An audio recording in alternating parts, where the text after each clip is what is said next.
In this video clip, I'm looking at the didactics of triads. The first thing that you need to tell your learners is that a triad consists of 3 notes. It's like a tricycle that's got 3 wheels. Then the next step is to actually write out a scale on the board. So I chose to write out D major because I don't end up going into too many ledger lines and spaces. And of course, I get to add some accidentals. It makes it a bit more interesting than just C major. Now, I've only written the D major, but you should also write, your harmonic minor and also an example of a natural minor that the learners can see how chords or triads rather are constructed on the various scale degrees. The next step is to make it practical. The learners need to play these triads on the instrument. And I always recommend using a piano because it's got a very appealing layout. If you play it on a guitar, it's not so appealing, and nobody, unless it's a guitarist, will understand how it works. Okay, then the next step is that you are going to explain how the various triads are constructed, because they've played it now and they heard that different triads are formed on the various scale degrees. And what I'll do now is I'm going to quickly share my screen with you. And this now comes from my grade 11 book. So I show the learners, I give them the same triad, and then I start changing the triad to get the various qualities, so major, augmented, minor, diminished. So I emphasize, okay, I built my triad on the note which is called the root. And the definition of a major triad is that I add a major third and a perfect fifth above that. And then you explain the augmented triad, the minor triad, as well as the diminished triad. Then the next thing that you need to do is you need to explain to them how we indicate the various qualities of the triads. So in a major, like you and I know, our tonic triad is a major triad. And when we indicate a major triad, we use a capital Roman numeral. For a minor triad, of course, we use a small Roman numeral. When it gets to diminished, it's a minor Roman numeral, and we just add a circle. Of course, it's also permissible to use a minus sign, but experience has shown me that that minus sign sometimes, just turns into a little dot, and it's not clear, is it just a mark on the paper, or does it actually indicate something?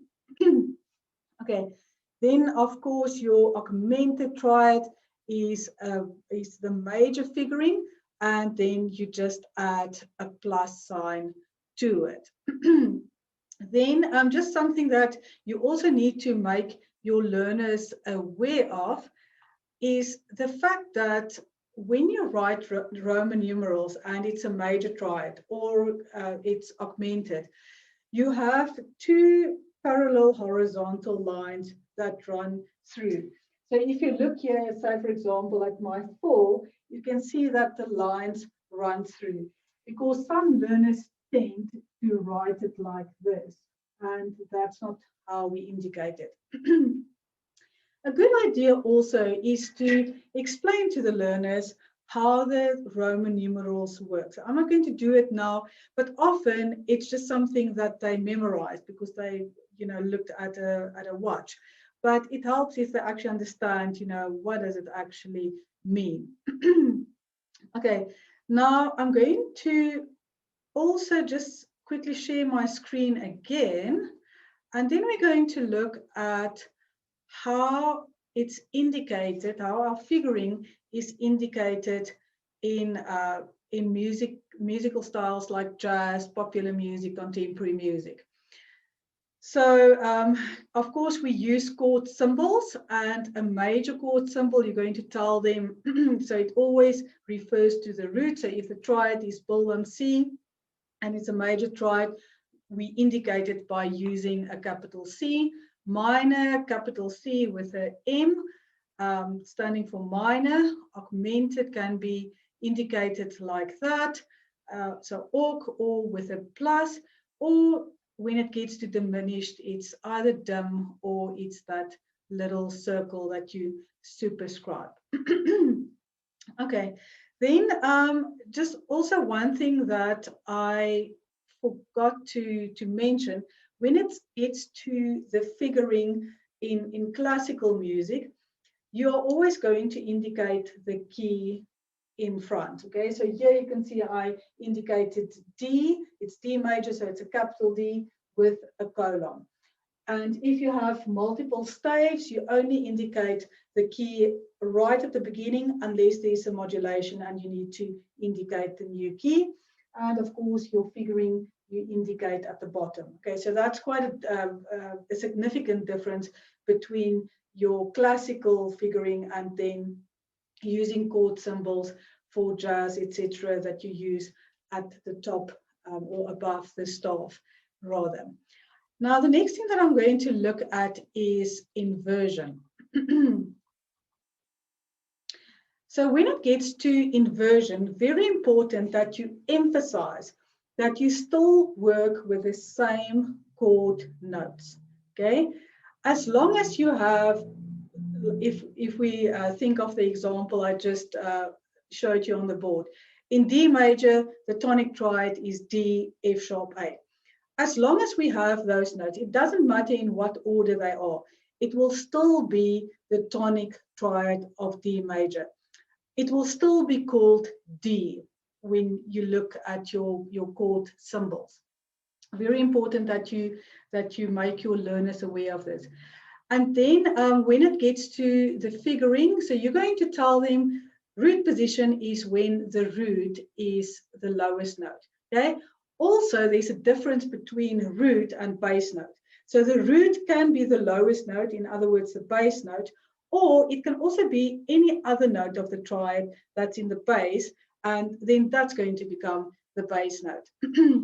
Then you're going to show them with first inversion, you basically have the third of the triad that's now the lowest note. And of course, for second inversion, it is the fifth that is now the lowest note. And when it gets to indicating the position, in classical music, you can do it in one of two ways. You can either superscribe a 6, like you can see there, or you can write 1B. The 6, of course, stands for the interval of a 6 above the bass note, not the root. And you can also tell them that back in the days, we actually used to write 6-3, which would indicate the interval of a third, but that became redundant with time. Then if we look at our second inversion, it's indicated 1-6-4. 6-4, of course, indicating the interval of a 6 and a fourth above the bass note. You can also indicate it as 1C. Now, I personally prefer using the I prefer using the 6-4 or the 6 because it actually means something. B and C, you know, what does it mean? But whatever you prefer, whatever your learners more importantly prefer, just be consistent. So if you use numbers, stick with numbers. If you use letters, stick with letters.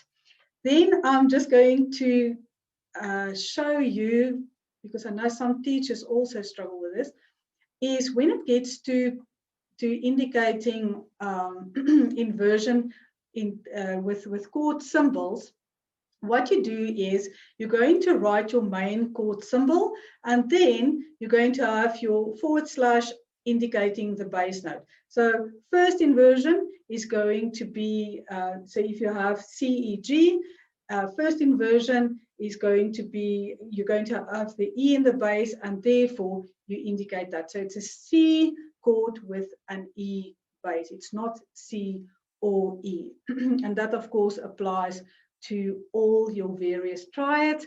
And also second inversion, if you take C, E, G, because the G is in the bass, it's going to be a C chord with a G bass.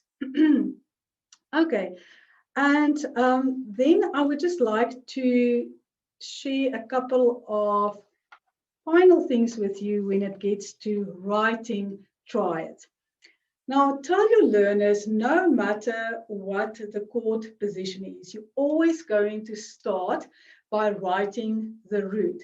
So I'm going to give you an example here on the board.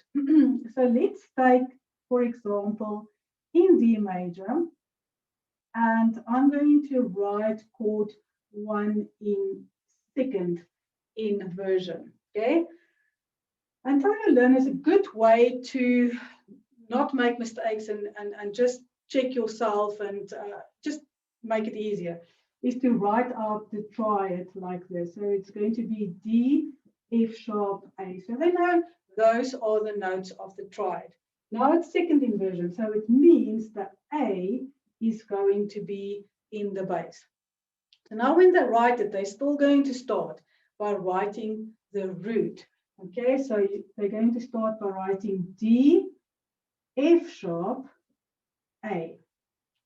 Because if they're going to start by writing the A, chances are that their brains are going to go A, C sharp, E.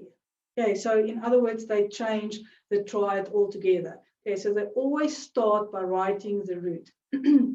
So very important. Then the next thing, tell them to please look at their key signature and any accidentals. Okay, especially if they do analysis and a music example is given, that they pay attention to any accidentals that were used in that bar. Then just a technical point is if you have a triad and you write it without key signature and there are 3 accidentals, so like the tonic triad in F sharp major, you're going to write the top sharp. So the top note sharp is going to be the closest to your sequence of notes. Then the middle one is going to be the furthest away, and then the bottom one is in the middle. So it sort of, forms a triad. Of course, if the learners aren't going to do it exactly like that, they're not going to be penalized, but that's just the interesting thing that I don't know if you even knew it.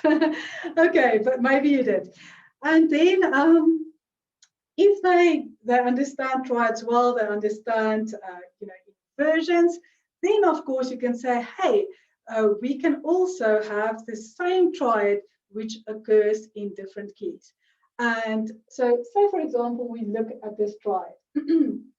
The first option that comes to mind is, so you ask yourself, which key has got these notes? And the answer is F sharp major, okay? And that's going to be the tonic triad. But it can also be C sharp major and the subdominant triad. Okay, so it's very easy to work out that in which key does this occur. And then the final thing that I would like to just quickly talk about is open structure and close structure. So close structure is when all the notes are as close as they can be to one another. Open structure is when you can fit any of the triad notes in between. Okay, so they're more open. They're not condensed as much as they can be. And of course, what you also need to tell your learners, that's not going to influence how we indicate the chord position. So second inversion, whether it's open structure, closed structure, will still be 6/4. And that then is the didactics for teaching triads.